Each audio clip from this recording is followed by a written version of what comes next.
All right, hey guys, what's going on? My name is Chris Jaquez, and this is Your Best Life Defined. I was walking around the RV park last night, and I'm trying to think of things that I can talk about that'll help you in your life and help you live your best life. And I was thinking about a conversation my wife had years ago when we actually started this journey to live in our best life.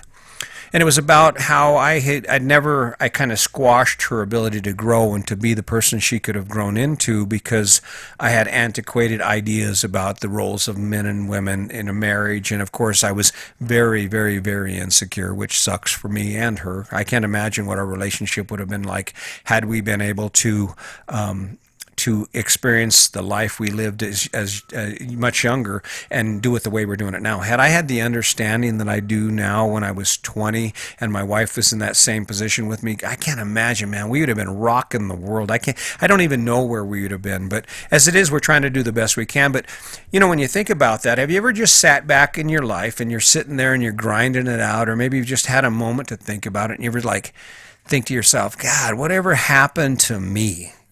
Whatever happened to the person I used to be? I'm like me. I'm not Chris anymore. I'm Sandy's husband, and Sandy's not Sandy. She's Chris's wife, and it seems like all those things that inspired and energize us tend to fall off and go away to some degree once we get married. And I get part of it's because we have obligations. We have things we have to take care of in life together, and it takes time. But what it turned out for us is that we actually got to talking about it, and now we work on it every day. And that is, great relationships aren't the great relationships aren't just the couple. See, great relationships are three-sided. You see, in my relationship with my wife, there's her, there's me, and then there's the us.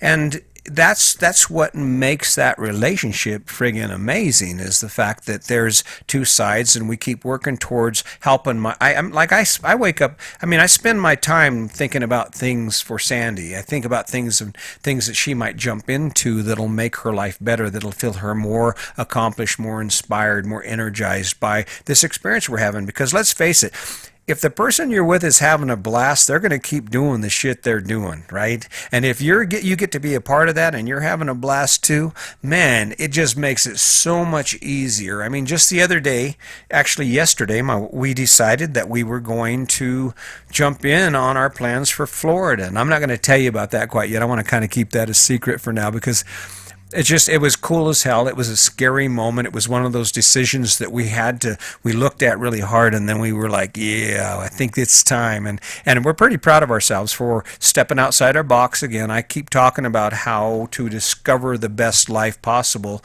and how you have to kind of test things you don't know and you've never experienced.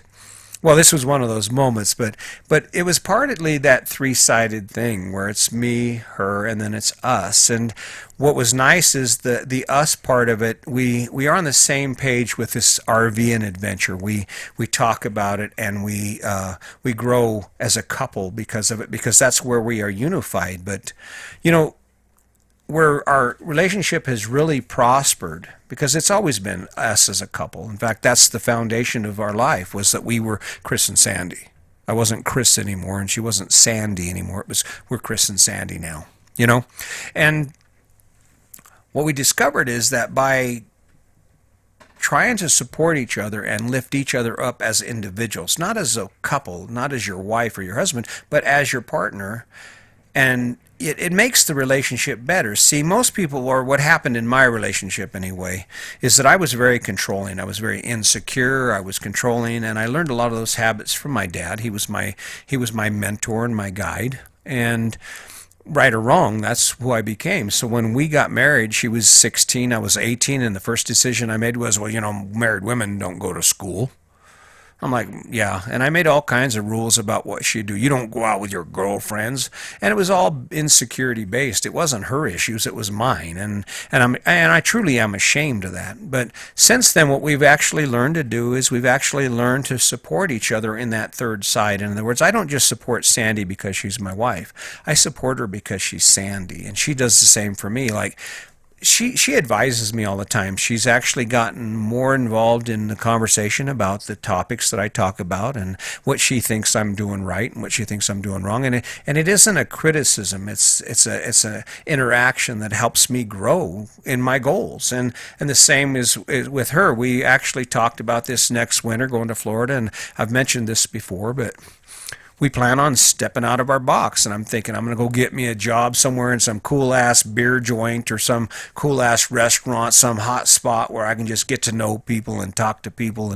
And more than that, I get to experience some life. I get to experience a part of life that I've never experienced before, because who knows, maybe that experience will just bring me to some new reality that actually gives me one more opportunity to capture my best life possible. I mean, I've always talked about owning a food truck. I love to cook.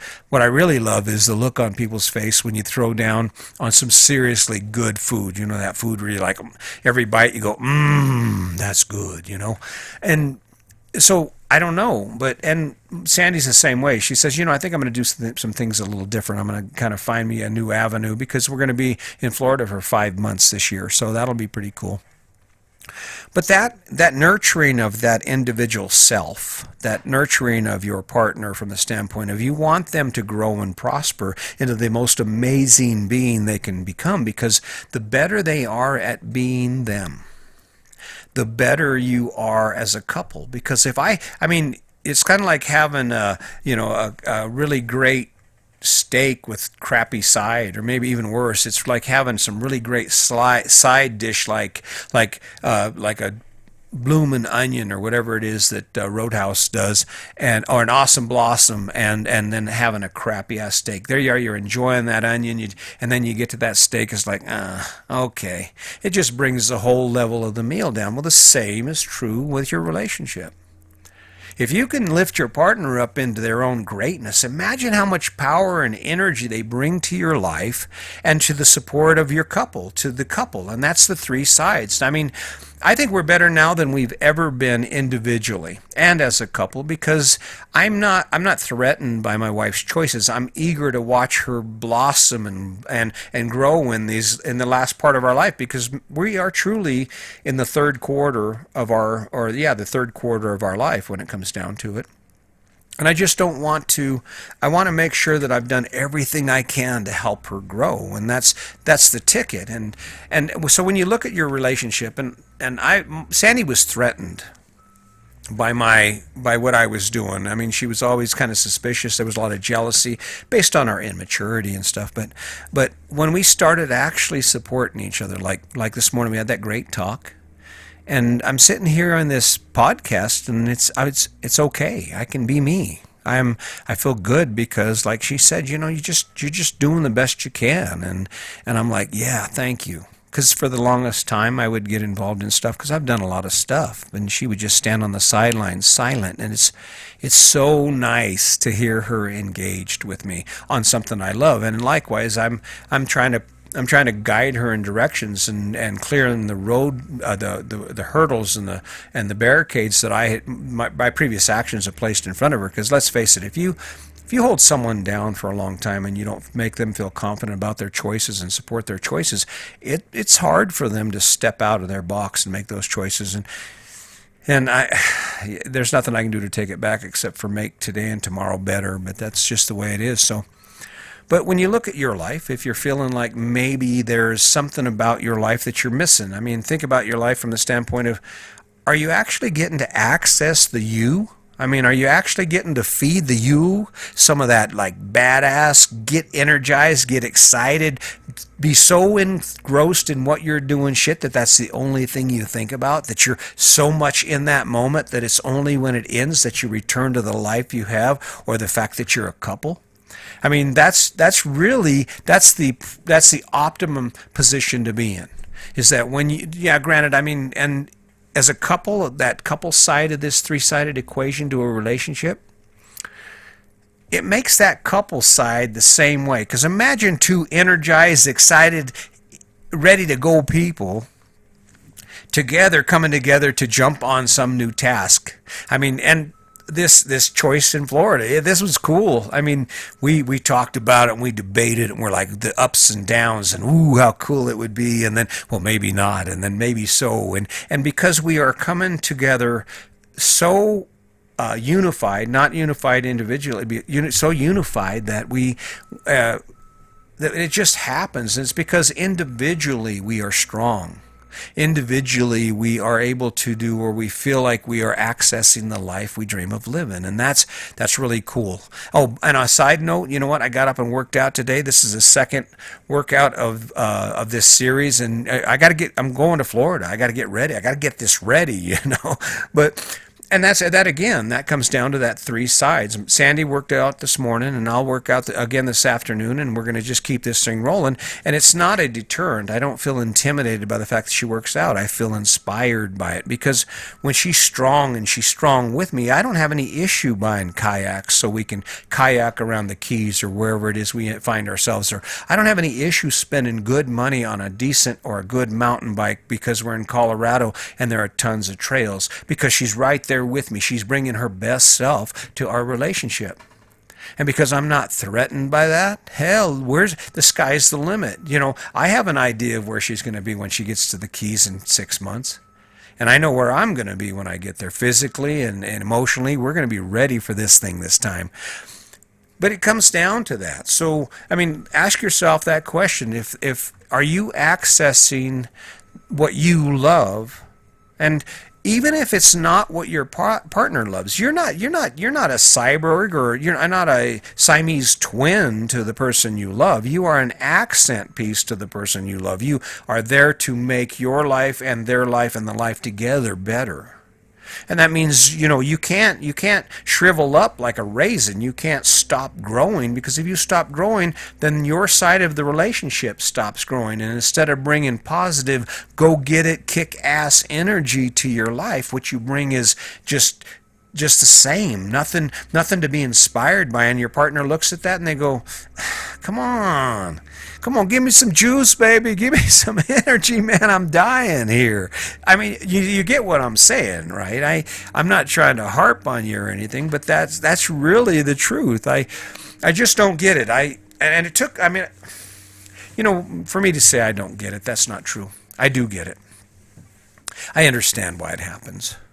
It happens because, like so many things in our life, our choices were driven by the standard that was set before us. I mean, let's face it, your great-grandparents and your grandparents, you worked your ass off for everything you got. And you appreciated everything you got. And there wasn't a whole lot of time for hoo-haws and having fun. It's about working and getting shit done. And that's kind of where I am right now. Here I am, one more podcast, one more down, even though there are a lot of things that I could do a lot better. There are a lot of things I'm a hell of a lot better at. But it's not about you stopping. It's not about you giving up on the shit that you love to do as an individual. It's about you building a life that allows you to do more of that.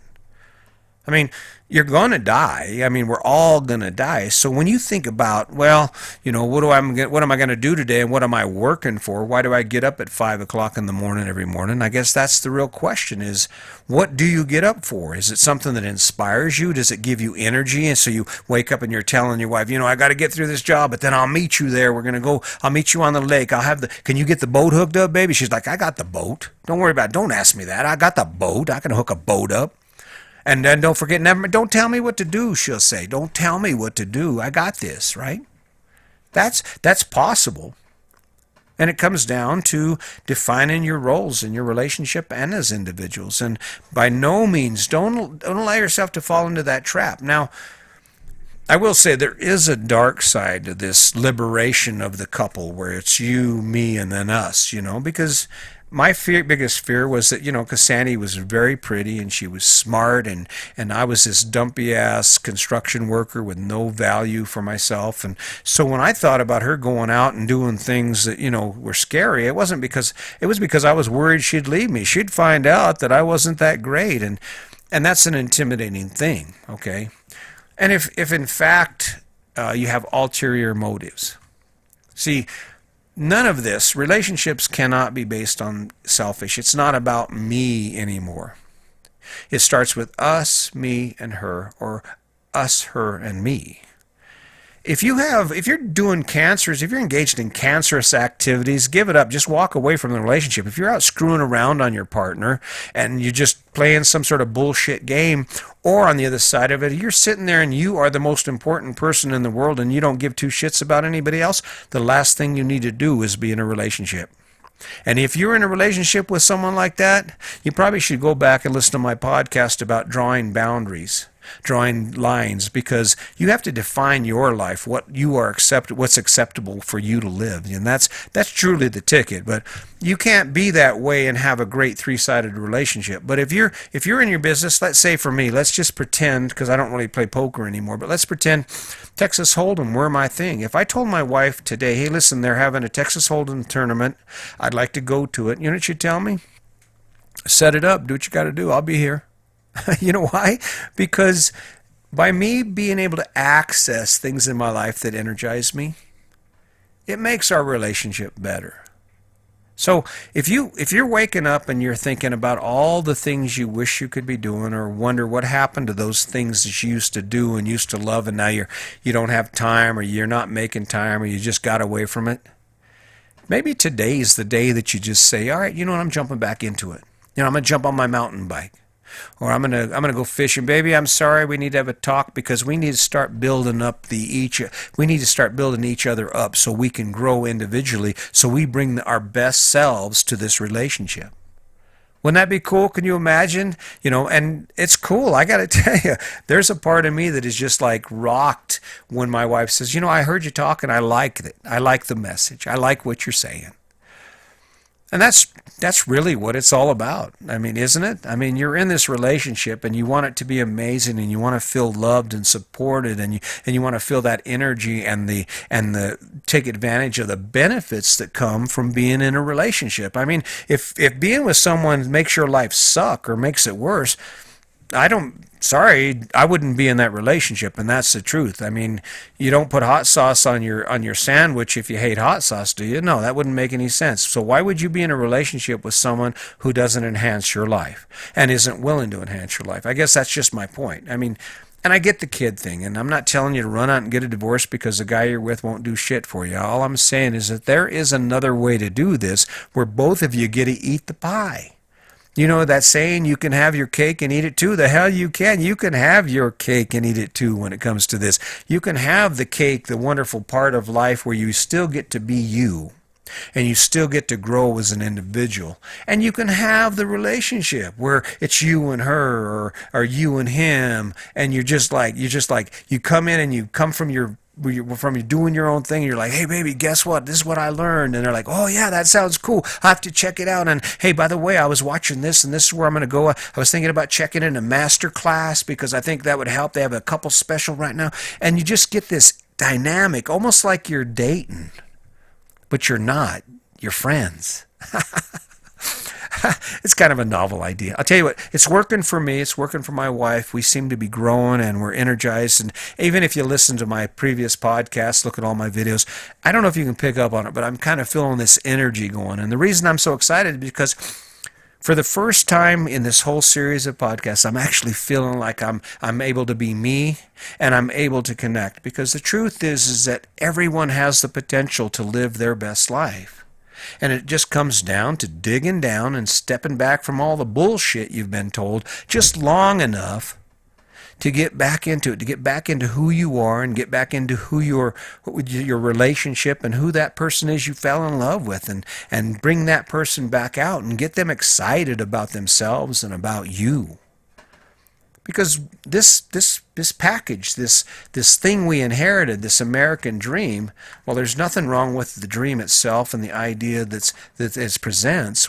It's been distorted. It's been distorted to the point that the only thing that's important is what people think of what you have, and the only way you can be happy and successful and everybody will be popular is to be in debt and to buy the biggest and the best and the fanciest and get on social media and say, look at me, look at me, look at me. I don't know. I got a lot of ideas in my head, and I think this was a pretty damn good one. It helped my life, it helped my relationship, and I think if you just give it a chance, it'll help you. So Anyway, I'm pretty excited about it. I hope you've enjoyed this podcast. Like I said, I'm trying to get better at this thing. This is kind of it's a skill like anything, and I'm learning it. I hope you'll stay tuned. I would appreciate it if you would share. As I said, these podcasts are also taped on YouTube. I figure I'll kill two birds with one stone, because the more my face is out there and the more people have exposure to my story, even if these videos are boring, the more opportunity I'll have to help people live the life that we're living. And it's just, we all have a gift, and gifts are meant to be given. And I'm doing my best right now, doing my best. It's nice because it actually gives me an opportunity to think about the things I'm saying and make sure that it isn't just bullshit. I'm not selling you something that doesn't actually work. I've lived it. My wife is living it. We're just living our life. So, hey, I hope you're safe. I hope your family is safe. COVID-19 is still going on. Do what you can to keep the people around you safe and to stay safe, and let's just make the best of it. And just remember that you are only one choice away from living your best life, and it's just about taking a step back and looking at what you've learned and asking some questions about, well, why? Why do I spend so much time doing this? Why is this so important to me? So anyway, until next time, just remember, my name is Chris Jaquez, and today's your day. Make it a good one.